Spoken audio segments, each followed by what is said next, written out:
Hi, my name is Meredith, and I'm a student studying psychology from Canada. My question is very simple. How can you say that men and women, that there's no sexism when the very setup of this conference is sexist? For example, the men are seated in front of the women. Can you repeat the question a bit slowly, sister? Yes. Why is it that the men are seated in front of the women? The very structure of this conference is sexist. Why is that? MashaAllah, sister, that's a very good question. That why aren't the women seated in front? No, why are we not, if you're going to separate us, how come we're not left to the right? Correct. Why is one in front sister, of the that's a very other? good question. That why are the women, if you believe in equal, why not left and right? Why not? It's a very good question, sister. Because the Quran says in Surah Nur, chapter number 24, verse number 30, say to the believing man that he should lower his gaze and guard his modesty. Whenever a man looks at a woman, any brazen thought comes in his mind, he should lower his gaze. Now, if the women are sitting on my right, I will only have to speak looking on the left. Because I cannot look at them. Here I can look at everyone.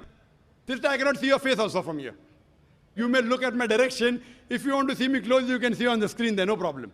But for me, the Quran says, the moment I look at a woman, I should lower my gaze. Unless she's my wife, or she's my mother, she's my daughter. And if someone says that someone looks at a woman and nothing happens to him, then it requires a psychiatrist.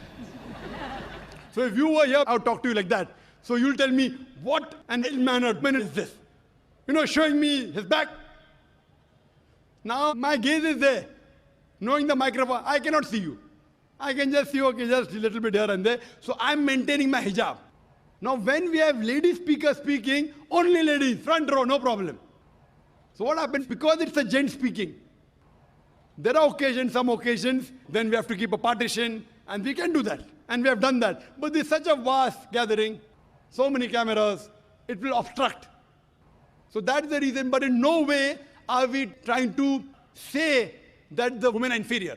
That's the reason we have got a screen close to you, mashallah, especially for sisters who are sitting a bit more behind, so you can get the view. But in front, it will be difficult for me to speak, for me to maintain my hijab, for me to look, because in public speaking, we are taught we have to look at the audience. If the audience is a woman in front of me, I remember once I'd gone to the Gulf country, and I was called for a talk, and a ladies' organization. I always say that at least the front row should be gent, But they didn't do it. So half the talk I gave looking at the ground, and balance half looking at the ceiling. Down, ceiling, up. Believe me, I was in hell. Not because I was in company of ladies. I was in hell because half my lecture I gave looking at the ground, and half my lecture looking at the ceiling. I had to maintain my hijab. Here I can talk to the person, I can look at him, I can stare at him. If he's sleeping, I stare at him, he stops sleeping, The public speaking. But with the ladies, therefore, it is for maintaining the hijab. So that's the reason, sister, it is not at all in any way trying to belittle them. And the reason we have given you one microphone instead of two, because we feel that the proportion is approximately 1/3, 2/3. That's the reason. But the moment last time when there were more ladies, we gave equal proportion. Hope that answers the question, sister. Thank you. Good evening, doctor.